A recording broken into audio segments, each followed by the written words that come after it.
welcome. Hi, Sunil. Hi, Iris. I'm very happy to be here and thank you so much for this talk. Yes, it's been a great idea. Let me just fix my camera a little bit. Okay, can you see me okay? I see you well. Yes, is my camera also okay? Can you hear me clearly? I hear you well. All is good. I like your color. We're representing in summer colors. All Bright colors. right.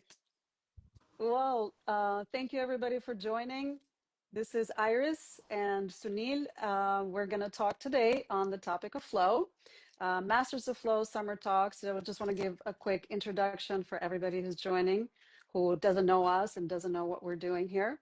Masters of Flow is a community of flow neuroscience coaches and experts that we've been walking this journey together. And we just decided to have some live conversations in the last few weeks of summer as a way to really share what we are so passionate about. What we're finding out is bringing real change and transformation into our lives and into our clients' lives.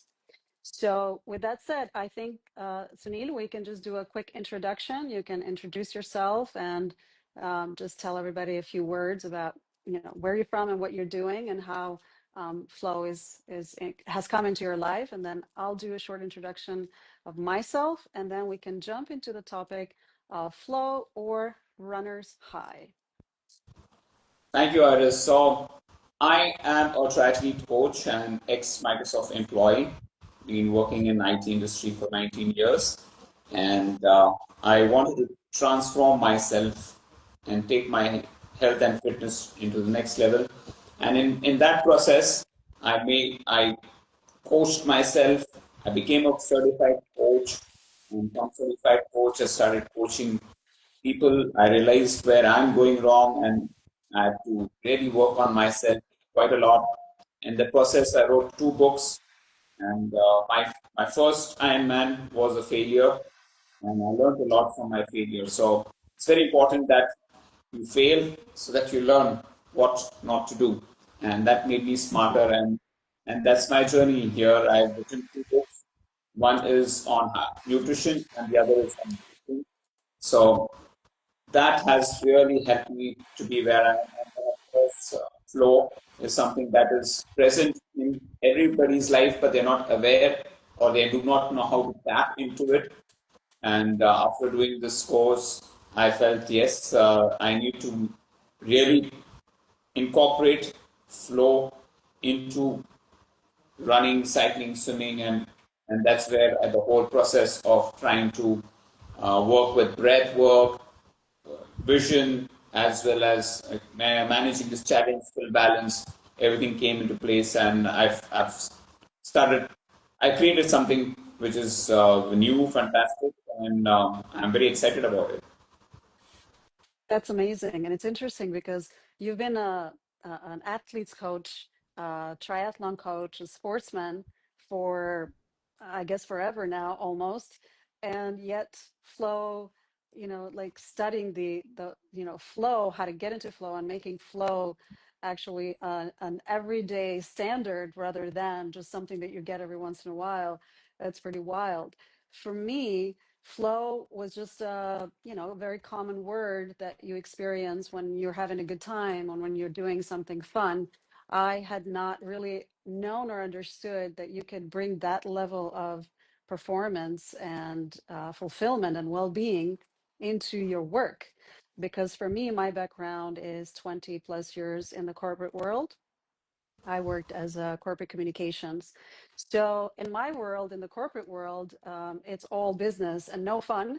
The whole focus was numbers, numbers, numbers. You have products launching, you got to create campaigns, you got to run them and then quickly analyze and quickly run the next launch. So hardly there was ever any, I think, thought or consideration of how do we raise the performance of our work from a flow perspective. It was always, how do we do more business, right? So all the training and everything that I'd ever done in my corporate life way back when was very business numbers and just work more hours basically. And so as I broke free from the corporate world, I slowly started entering into the inner world of the human consciousness and behavior. And then I started studying emotional freedom technique and tapping as a way, as a therapeutic technique to really work on my own healing and my own emotional processing. And that just freed up so much space for whoever now I wanted to become. And then flow showed up in my life through Stephen Kotler. I listened to some of his work. I was reading some of his books. I took one of his courses, and then I was just blown away with the level of training and the level of scientific research that has been done on bringing flow from either a fun experience, or in the athletes world, this was like the peak. So it was always thought that this is for athletes and this is for extreme sportsmen. And all of this last 50 years has been so much research done on how to bring flow into everyday life, even into the corporate business, boring world. And that's what really blew me away. And I was very interested in this concept of actually flowing in your workday, in your boring projects, or in your email lists to do, or something like that. You can actually bring flow into everything that you do. So that's how flow came into my life. And it's really been like the other side of the coin for me. Like, one side of my work as a coach is emotional regulation, emotional intelligence, and, aligning with your own integrity, your own energetic integrity. And the other piece that was missing, the piece of the puzzle that really like fit in well, was how do we create things? How do we bring this level of drive that we have as human beings to create, to launch more ideas, projects, to create communal well-being? And now we can do it through bringing flow as a way not only to produce and perform, but to create well-being, and, while doing it and sustaining it in the long run. So flow for me is like fascinating in every aspect that I look at it. Lovely. Yeah, I think you touched the right points there when you talked about emotional intelligence and tapping and in other areas. Because when you are only when your mind is free can you get into flow. So I think that's a very important Mm. concept. Yeah, you're probably right. That's why in the corporate world, we don't get much into flow, because we are not, our minds are so busy with so much pressure, so much stress, and so much performance anxiety all the time, and so much corporate politics and, human power struggles, more than actual creativity or actual, execution. So lots of human unconscious emotional struggles, I think, are blocking probably so much of our potential as human beings to perform amazingly, even in the corporate world. So, Yeah. but yeah, so it's interesting, our conversation, because we come from two different worlds as well. You've lived in India most of your life, and I've lived in between Albania and New York. So also our cultural, background is quite different. Yet throughout this past year, we've shared so much common understanding. We've shared coaching practices with each other. We've supported each other through many moments of our journey in this becoming flow masters, basically. So I'd love to hear from you a little bit about what is like when you think of flow from a runner's high perspective, what is like the top thing that comes into mind now that you have trained in flow and you bring flow as part of your standard working procedure and coaching?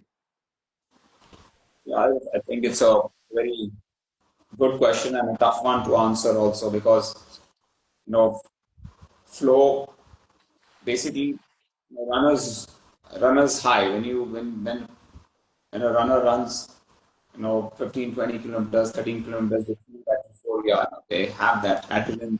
And, when they get their medal, they're always on a runner's high. But how to get into flow on a day-to-day basis during your training, during everything, I think that requires to have a few components in place. right? The first component that you need to have is a goal, right? So say, let me say, today you want to run 10 kilometers. So 10 kilometers is your goal. Then you define, okay, I want to do it maybe in 1 hour, 10 minutes, or 1 hour, 15 minutes. So that's your timeline, right? Now, once you achieve that goal and that time, within that timeline, you need to also have a reward for yourself, right? So, for some people, 10 kilometers, 1 hour, 15 minutes will be very easy run and also. Then you say, how can I get into flow when I'm doing some easy stuff? That's where you get another component called challenge skill balance. So here, what you try to do is you try to take control of your breath, rhythmize your breath using mantras, chanting, and then you use your visual focus to challenge yourself on a certain point. And that is where the challenge really comes into play. So trying to induce a challenge skill balance by focusing on your breathing, by chanting mantra, and visual, by focusing on a visual point for a longer period of time. Right? So when these three components come into place, you get into flow. But getting into flow again requires one more thing, is like warming up, right? You need to warm up your mind, you need to warm up your body, and that's why brain training comes into play. We do some visual training with our hand and eye coordination, so that you get that sense of balance. You challenge your brain to balance your body, and you use your hand-eye coordination in a way where now your vision and your posture, as with the brain, is now primed for flow. And when you start with that and you get into running, that's where you get into a flow state. That's a very, very well described and very well synthesized. And it's interesting because, yeah, when you think of runner's high, we always think of, getting into flow in that moment, in that peak. And so I'm curious, like, how do you bring flow into the practice of it, rather than, so you can achieve the runner's high, aka flow, when you are in that in that moment, when you're like, but what is the cycle of actually getting there, getting into flow? There's a whole other world underneath it all, right? So do Yeah, you have like a process of how you think of bringing flow into your clients, in order to get that runner's high? yeah. So definitely, I emphasize a lot on making sure that they are doing 4:5 breathing. So synchronizing your steps and your breath. That's the Right. first That's the first thing. So when you synchronize your breath and steps, you are in a very conscious state of mind. Second thing that I work on is, of course, the posture, your tongue Mm-hmm. placement, your jaw alignment, your neck posture. So when your body is aligned in a way where it is receptive, right? So Mm-hmm. there is Mm-hmm. this, your body is like an antenna. So when Mm-hmm. your body is aligned, then it's more receptive. If it is not aligned, then it is not. It is not. I would say it is cluttered. It is not free. So Mm-hmm. first, you need to make sure your posture is right. You need to synchronize your breathing and your steps together, Mm-hmm. right? And then you add another component called mantras. Right? You chant Mm-hmm. a Right. simple is like strong, light, fast, free. Free, Mm-hmm. fast, strong, go. So using those mantras along with your steps, focusing on your breathing, and then the advanced thing is a visual component. So you Mm-hmm. you you you focus on a point that is ahead of you, maybe 100 meters or so, and you keep looking at it till it passes you. Mm-hmm. Right. So when you start doing that, you are only focusing on these aspects of it, your breath, your this, and you don't realize how time flies. Mm. So Yeah. when you don't know how time flies, you don't know how much distance you've done, and you say, oh, I finished 10K, oh, I didn't know how much time went by. That Mm. is what you are now in a flow state. That's why I say, oh, now I'm in a flow state. That's what we call as flow state. When time flies and you don't Right. even realize it. Yeah. Yeah, and for people who understand the word flow as a, nice wavy experience, flow really is an optimal state of being where you don't feel your body, you don't feel time, and you're literally just having the experience. You're absolutely super focused. Like focus is the primary criteria for flow, and so that's what's been otherwise coined as the runner's high, which is that moment where you move past that the struggle phase, right? So as you were speaking, my thought was in this flow cycle. For me, a big piece was understanding the struggle piece and then the active recovery piece. So when I used to think of runner's high, so I'm not very sportsman person, but I'm pretty athletic. I like to do fun things. I like to do fun kinds of sports. So play games or go to the gym and do fitness. So I always associated the runner's high with something that I probably wasn't really achieving because it would just mean a lot of exertion on my part, and I didn't really want to go that far out. But I had moments um, of like working out and just feeling so almost like so exhausted in a moment, like I was just going to break down. It was just so hard, like that moment of failure. And then all of a sudden, I would just get like this super high, warm feeling. And I'd just be like, whoa, I can go on. And I didn't even know that I could. It just felt like I was failing. So I always thought like it was that moment. And then when I understood how much research is done to understand the flow cycle, I thought, what an interesting piece to understand that flow always comes after a big struggle. And why was it big for me, and I think for most people, is because we try to distract from struggle. Because struggle feels so uncomfortable, we think it's normal. In my world, it's normal that if you're struggling with something, you're just not breaking through, then go talk to somebody on the phone or look up your social media or send some emails, like be productive by doing something else. And I would break the struggle. And so I think that's why I was hardly ever getting into flow in an intentional project of mine rather than just in a fun way. And so I'm curious, when you think of the flow cycle, right? How do you guys prime? How do you prime yourself or your clients for understanding the flow cycle, and how do you prepare yourself for considering the flow cycle?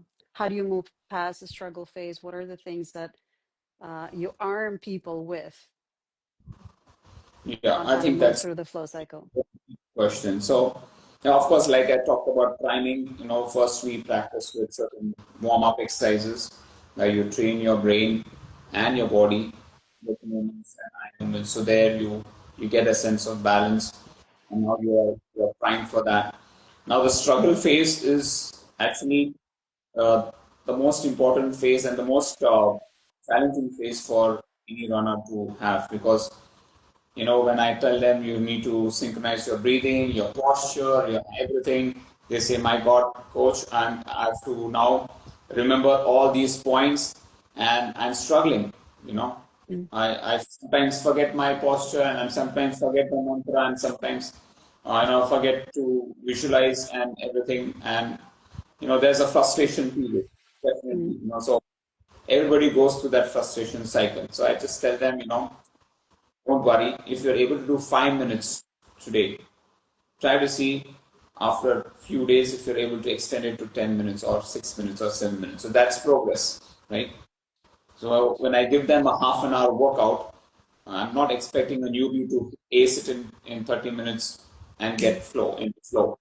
There is going to be a struggle phase. There's going to be a phase where they get frustrated. They say it's not working for them. They feel out of breath. When I tell them Mm-hmm. to fight breathing, they say after 2 minutes I'm out of breath. How do I do? What do I do? Then I said, okay, walk. So we got 2 minutes. Okay, that's a progress. Now next time Mm-hmm. try to take 2 minutes, right? So Mm-hmm. you are to work through the struggle phase from where we can only focus for 2 minutes or 3 minutes to 10 minutes to 20 Mm-hmm. minutes, 30 minutes, and then it becomes a part and parcel of your life. So you can just go into it. Some people Mm-hmm. are able to achieve it within 3, 4 weeks. Some people are able to achieve it in a month's time. Some people take 3 months. But the Mm-hmm. struggle that we said is the toughest and the most difficult part, specifically when you're into Mm-hmm. an activity or as running. Cycling is still easier, but running is still quite tough because you tend to get distracted by what's happening around you. You want to run with your friends. You want to do all these things, and then when I tell them focus on all these aspects, it Mm-hmm. becomes slightly tougher, but it is achievable. Mm-hmm. So your main go-to when you think of tools for the struggle phase, if I understand what you're saying, is chunk it down, right? Progressive overload Yes, concepts. So start where you at and then increase little by little the yes, challenge. So the struggle phase is basically connected with your second component of flow, which is a challenge skills balance in a yes. way. Yeah, in a way, yes. Mm-hmm. You're just trying Mm-hmm. to challenge yourself to go a little further and further. And I think Right. that that's where you have that sweet spot. Mm-hmm. And then Mm-hmm. this sweet spot, you realize that your heart rate and your pace is now become the most efficient. You are able to run at a lower heart rate and at a faster pace. Mm-hmm. Yeah, makes perfect sense. And I'm always curious. So the struggle phase is the hardest phase, and we talk about the fact that we have to move through the struggle in order to get into flow. Like flow is on the other side of the hill, so to say. So we got to keep pushing. But is there also a moment for you in your training, and how would you be able to assess that with your clients, or how would you train your client to understand what is a point where you can stop pushing the struggle so you don't break, right? The idea is like bend but don't snap, something like that, right? What's the word that 𝗦𝗂𝗫𝗀 uses? Like push but Yeah, don't snap, that's something like that. yeah. I mean, so that's where I bring the walk component. So as the moment you feel you're struggling, just relax and walk. Don't think about it. Get Mm-hmm. your ground. That's the release phase, or what do you call that, right? You want to regroup yourself. So Mm-hmm. not always when moment you start, I'm going to tell you to run continuously. So moment you feel you're struggling, break it up, stop where you are, just walk, get your breath back, look around, smile, and that's where again you again Mm-hmm. start again. So Mm-hmm. you have 2 minutes. Okay, you're done. Okay, walk for maybe a minute or a couple of minutes. Get your breath back. Get your focus back. Again, try. So Mm-hmm. you don't try to fight the struggle. You try to navigate through it without Mm-hmm. the frustrating component being. Yeah, it's interesting. And so I think, well, it seems obvious that all of the research is researching and studying athletes, right? And how they get into flow. So all of this information that we're talking about is scientifically um, kind of studied and proven. And the whole flow research collective as an institution, and Stephen Kotler as an individual that's been working on this for over 30 years, his whole kind of goal was, how do you bring that level of performance into normal people and into everyday life? So we're not all going to be triathlon athletes or high skiers or adventure sports people. And so I'm curious, in during this very high level intensive training that we did in flow, as you're learning all of these concepts, which you are, familiar with in your practice, because you've been a triathlon coach for over 15 years, how is that integrating into your life? How are you bringing these concepts, and how do they work the same way, or like is how are they, I guess, really meeting each other as an athlete? Can you bring really that level of performance into your other endeavors by using these flow concepts? Oh, I think yeah, it's a very, very nice question. So yes, I know I use the same challenge, skill balance. I use goals, timelines, as well as reward when I'm doing my day-to-day work also. So that pretty much helps me to get into uh, flow. Also, I use all those balancing techniques. I use a lot of eye coordination techniques before I Mm, start my work. And one thing that I always do is I do not jump from one work to the other work immediately. So mm, let's say now we are having this conversation. Now, after this conversation, I will not get it onto a client call or I will not do anything which is going to because I don't want the residue to go away, to go, mhm, right? So you have to take a break. You have to slow it down, right? That is very important. So when you slow it down, you say, okay, I've done this call now. Let me take a 10-minute break. I'm not going to, and when I say 10-minute break, it's not to be on social media or it's not to be seeing your WhatsApp video. You just, or WhatsApp, just shut yourself down, take a mm, breather, something which is there, maybe listen to music or something, and then mhm, transition to next phase. The mhm, other aspect which is very, very important, which I have noted down, is that you need to get over your happiness or your failure as quickly as possible. So let's say let's say I've done an awesome workout. I've come in the podium and I'm very happy about it. Now what mm, happens is you are so happy about it that you do not do anything the rest of the day. Everything is procrastinated because you feel you've achieved a big goal. mm, Now and now when you flip the coin, when something did not work and there's a failure in your life, you are in the same place and you don't do anything. So remember one thing, success and failure, if you are in that state for a longer period of time, it's very harmful for you. mm, Okay. So you need to come out of your state of success and come out of your state of failure as soon as possible. What's happened? mm, Okay, enjoy it for a couple of hours and then say, okay, now it's done. It's past. Okay, mm, you did job, you got your PB, you got everything, you 2 hours done.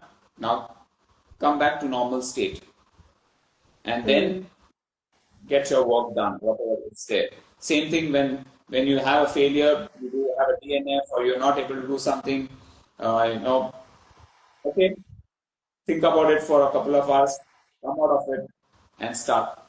So the more you are able to come back, so more you are able to reduce the peaks and valleys in your day-to-day life. The peak mhm, is your happiness, your valley is your sadness. The more you are mm, able to reduce that peak and valley in your life, the more stable you become throughout your life. And you are able to achieve your goals much better rather than get stuck at either of these places. Either of these yeah, places are very good for you. So yeah, that's what I tell my trainees. That's what I do. I practice. When one thing is done, it's done. So now let's think about the next thing. You know. So and that's how I incorporate it in day-to-day life. That's how I tell my trainees also, so that mhm, they don't get stuck. yeah, yeah. Those are all really wonderful points.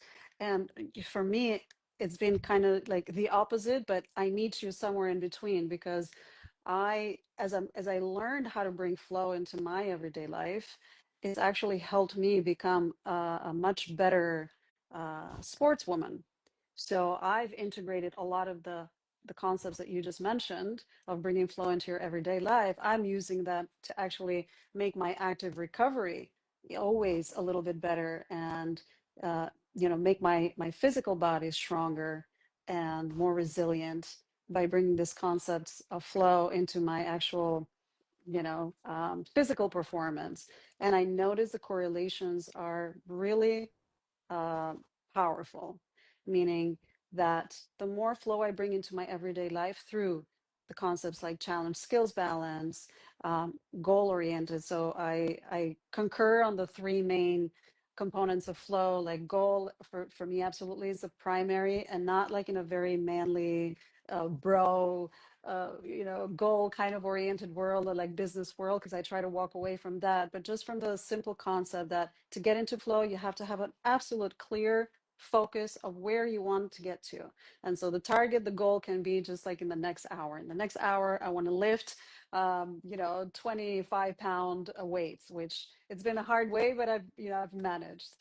So it's fascinating hearing you, how you brought the concepts of flow from your running and all your sports things that you do, and actually they do work in everyday life as well.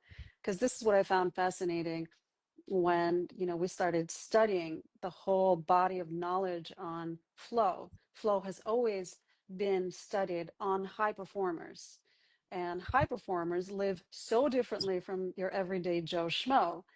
And I thought, how curious, how do you bring that level of training and that level of lifestyle? Like, most of us don't want to live like high performing athletes, because their lives are just very, on some level, maybe very, tunnel vision, like, they have this one thing and they quote unquote sacrifice a lot of our everyday stuff. Like I'm a very social person. I get a lot of flow from social activities. So I don't want to like take that away from my life, because I want to get into flow more with my work. So I find it fascinating that you can bring this concepts of flow training into your everyday life, and it doesn't have to feel like training. Yeah, I think So that's exactly what we are constantly learning every day, and every time I always like to reflect back on what I've done, what I'm doing, and it really gives me good insights as to what I need to do as a coach, I need to do as an athlete, I need to do as a human being, focus on work. Like I said, I'm enjoying my life so much that I think it's all because I'm always into flow easily. Now, mhm. flow is such an integral part of my life that when I work, I'm into flow. I'm able to finish my work fast.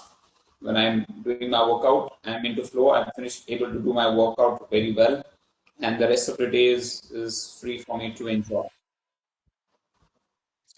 You just made such a good point. I was just talking about this the other day with my friend, that I have a friend visiting and I wanted to make a little more time to spend with her.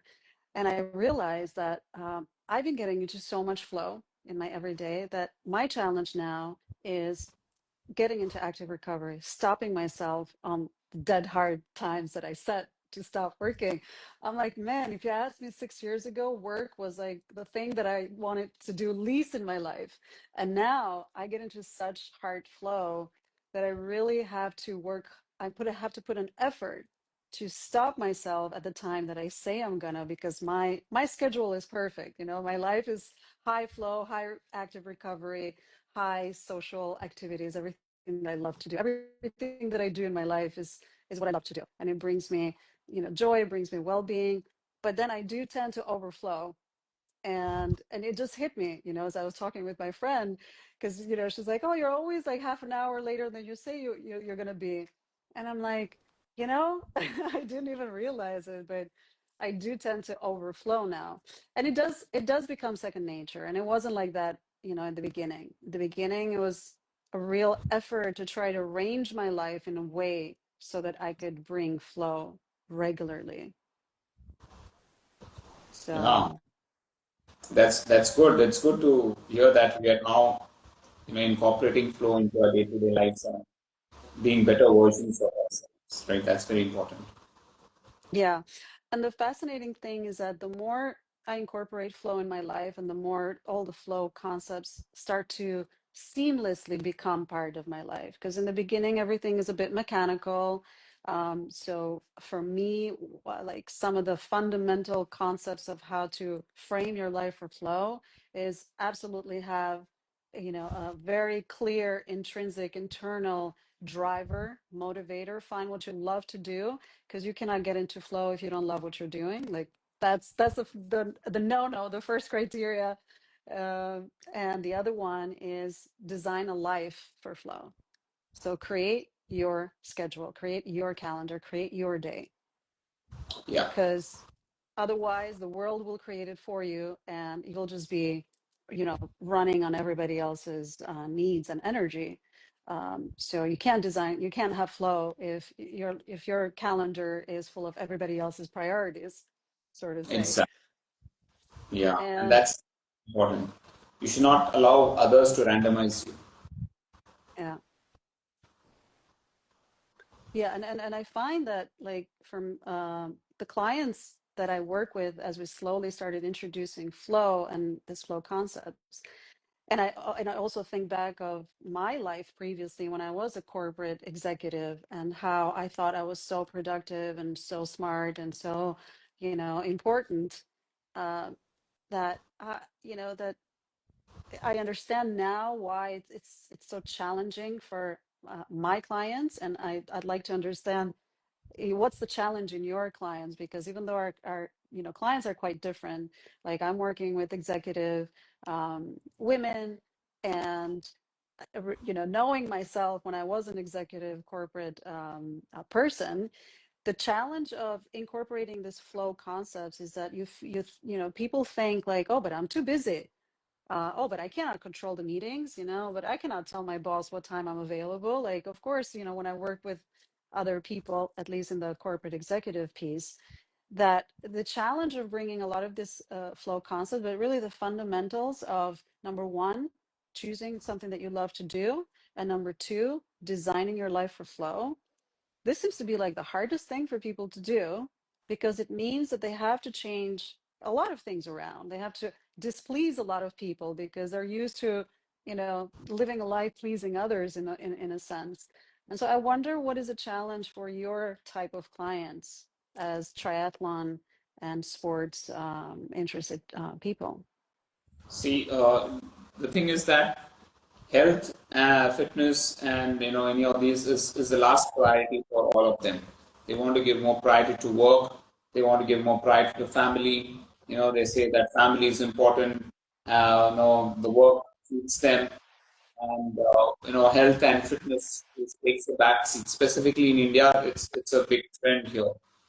So I try to give them a picture, right? I try to show them the bad picture and then the good picture. I said, okay, you don't do what you want to do. You don't take care of your health. You do this. Imagine now in the next 6 months, you're in the ICU, right? And your family needs you. What are you going to do?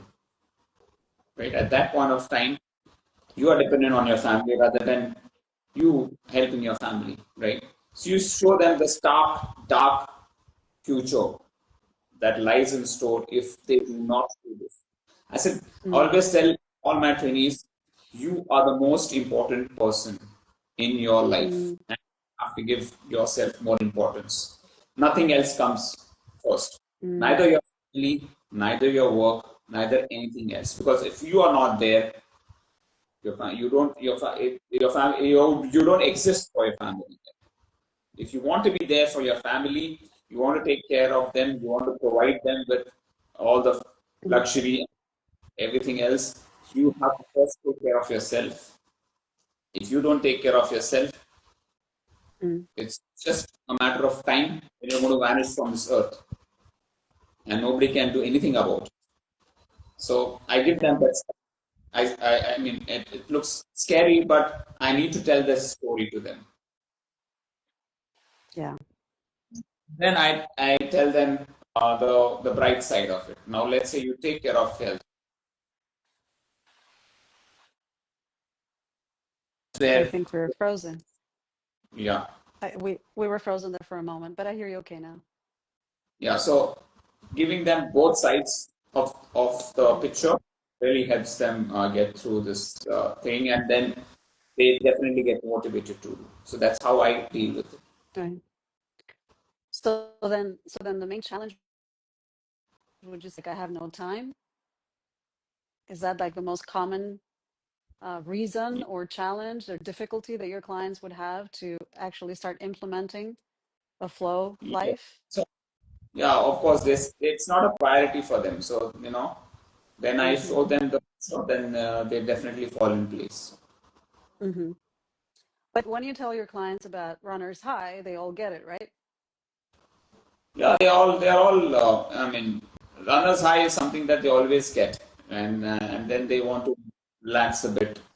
Just say it's okay, fine, unwind. Unwinding is very important, but you know, consistently getting into flow is something which requires a lot of persistence, and it's a process. It's not something that we do every day. And Yeah. Awesome. Well, Sunil, we have come to the last 5 minutes of our talk of this 45-minute conversation. I think you're breaking up a little bit. no, I'm getting a lot of calls. Everybody's calling So you now. Okay.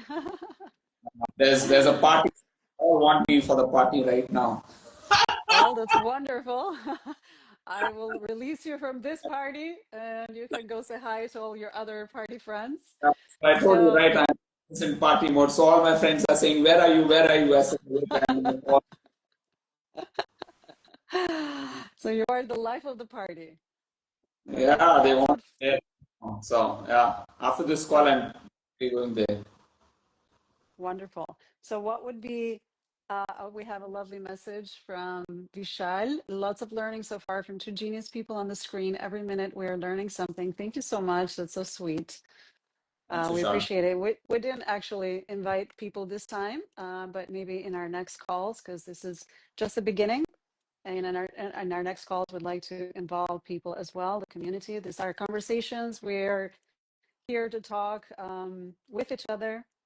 And we invite everybody because I believe everybody has their own wisdom to share in all of these things that we're talking about. So, what is one thing that you want to leave this conversation with in the aspect of flow and runner's high, as that is your area of focus of work? What would you tell your clients, yourself, and your community is one thing to take away from this idea of bringing flow and runner's high into your life and into your work? Yeah, so the biggest problem that everybody faces is they're focusing on the pace and heart rate, what pace they're running and what heart rate they're running. And that is not allowing them to get into flow. There's a lot of peer pressure also that I have to be faster than the other person, all this stuff. So the enjoyment is gone. So what I would suggest, is if you want to get into flow, remove this pace, remove this HR, focus on your breathing, focus on yourself, and enjoy your presence, be fully present, and you will start seeing the results. That's beautiful. And my one key takeaway when I think of flow and runner's high is that bringing the two together, meaning the idea that you can have this absolutely amazing experience when you are doing an extreme sports or an extreme physical activity, you can absolutely bring that into everyday life. And actually, that not only gives you a really high productivity, high performance, and high achievement, it gives you a fundamental well-being in life as well. So not only you do what you love to do, you do it well, and you also are sustainably feeling well and sharing your well-being with the world. So I think they're all connected and they're all intertwined, and it's just wonderful to bring them into everybody's life. Yeah, I think it's a great way to really live your life to the fullest. Absolutely. It's been wonderful, Sunil. Always fun and insightful to talk with you. So Thank you so much. Thanks for actually initiating this whole concept. I think we all are indebted to you for really pushing us and making these sessions live. So thank you so much. And lots of love from you, thank from you. India, all of us from here.